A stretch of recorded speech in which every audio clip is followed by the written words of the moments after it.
अस्सलाम वालेकुम। This W field Maksi election शहीद बेंजर यूनिवर्सिटी शहीद बेंजराबाद। तो आज का जो मेरा लेक्चर है वो है इकोनॉमिक्स पे, माइक्रो इकोनॉमिक्स पे, ब्रांचेज ऑफ इकोनॉमिक्स पे। तीन ब्रांचेज हैं इकोनॉमिक्स पे, micro economics, macro economics, financial economics. जो मेन ब्रांचेज हैं उनमें से पहला आज हम माइक्रो इकोनॉमिक्स में डिफाइन करूंगा, उसके बाद फिर मैक्रो, फिर फाइनेंशियल। माइक्रो इकोनॉमिक्स क्या है? दो लफ्ज़ों का मजमूआ है। Micro means small, economics means to manage unlimited wants with limited resources. तो इसका डेफिनेशन ये हुआ कि study of economics at small level. जब हम अपने मैनेज करें रिसोर्सेज को, लिमिटेड रिसोर्सेज के जरिए वांट्स को हम मैनेज करें तो स्मॉल लेवल पे, that is called as micro economics. अब माइक्रो इकोनॉमिक्स को मैनेज कैसे करते हैं? ये दो चीज़ों पे वर्क करता है। एक है डिमांड, एक है सप्लाई, जिनको मार्केट फोर्सेज भी कहते हैं। डिमांड और सप्लाई, ये दो चीजों पे माइक्रो इकोनॉमी डिपेंड करता है। सिंपली हम कह सकते हैं demand and supply are micro economics. Demand और सप्लाई मींस मार्केट फोर्सेज को माइक्रो इकोनॉमिक्स कहते हैं। अब जो ये जो micro economics demand and supply, ये क्या है? डिमांड जो है वो होती है कस्टमर्स की, और जो सप्लाई होती है वो होती है सेलर्स की। अब सेलर्स क्या करेगा? वो सप्लाई करेगा मार्केट में चीजें, और कस्टमर क्या करेगा? डिमांड करेगा। कस्टमर के डिमांड्स पे सेलर वो चीजें मार्केट में सप्लाई करेगा। जब कस्टमर, फॉर एग्जाम्पल कस्टमर की डिमांड है कि हमें 100 प्रोडक्ट चाहिए मार्केट के अंदर, तो वो 100 प्रोडक्ट्स क्या करेगा? सेलर मार्केट में लाएगा।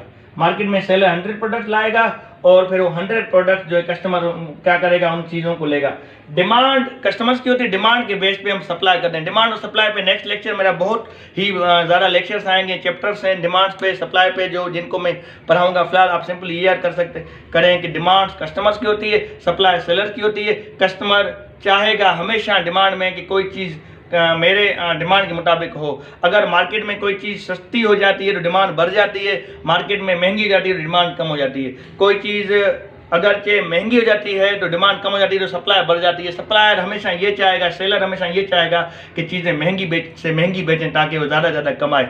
और जो कस्टमर ये चाहेगा, डिमांड उस चीज़ की करेगा, वो ये चाहेगा कि ज़्यादा से ज़्यादा मैक्सिमम चीज़ें सस्ती हों ताकि वो बेनिफिट ले सके। अब ये जो कशमकश है डिमांड और सप्लाई का, that is called micro economics. ये मुल्क के अंदर जो है, घर के अंदर, मार्केट के अंदर खास तौर पे डिमांड और सप्लाई होता है, वो स्मॉल लेवल पे होता है। किसी भी एक मार्केट में, वो चाहे परफेक्ट मार्केट हो, मोनोपोली हो, ओलिगोपोली हो, आगे हम पढ़ेंगे मार्केट के टाइप्स, कोई भी मार्केट हो, उस मार्केट के अंदर जो है ना मार्केट फोर्सेस डिमांड और सप्लाई काम करते हैं। उस मार्केट के अंदर डिमांड और सप्लाई काम करेगा, माइक्रो इकोनॉमिक्स काम करेगा। Micro economics is works in small level in the market.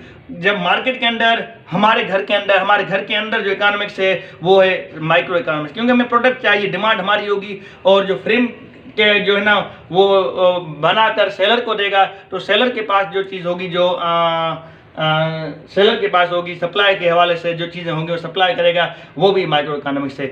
हमारे घर की इकोनॉमिक्स, हमारे मार्केट की इकोनॉमिक्स, हमारे शहर की इकोनॉमिक्स स्मॉल लेवल पर जो डिमांड और सप्लाई के बेस पे हो, प्रोडक्ट के बेचने के हवाले से हो, प्रोडक्ट के खरीदने के हवाले से हो, that is called as micro economics. इससे ये साबित हुआ माइक्रो इकोनॉमिक्स किसे कहते हैं कि एक ऐसी इकोनॉमिक जो स्मॉल लेवल पर हो, वो होम इकोनॉमिक्स हो सकता है, सिटी इकोनॉमिक्स हो सकता है, मार्केट इकोनॉमिक्स हो सकता है, जिसके अंदर बायर्स और सेलर के बीच में जो रिलेशनशिप हो, ताल्लुक हो, जिसमें बायर हमेशा चीज़ें जाके बाय करेगा कस्टमर, और सेलर हमेशा चीज़ों को सेल करेगा किसी एक प्लेटफॉर्म पे, तो वो जो चीज़ कहलाएगी वो माइक्रो इकोनॉमिक्स मीन घर की इकोनॉमिक्स, हमारी इकोनॉमिक्स स्मॉल लेवल पे economics, that is called micro economics. तो माइक्रो इकोनॉमिक्स को आज मैं डिफाइन किया, नेक्स्ट लेक्चर में मैक्रो इकोनॉमिक्स डिफाइन करूंगा। तब तक अल्लाह हाफिज़।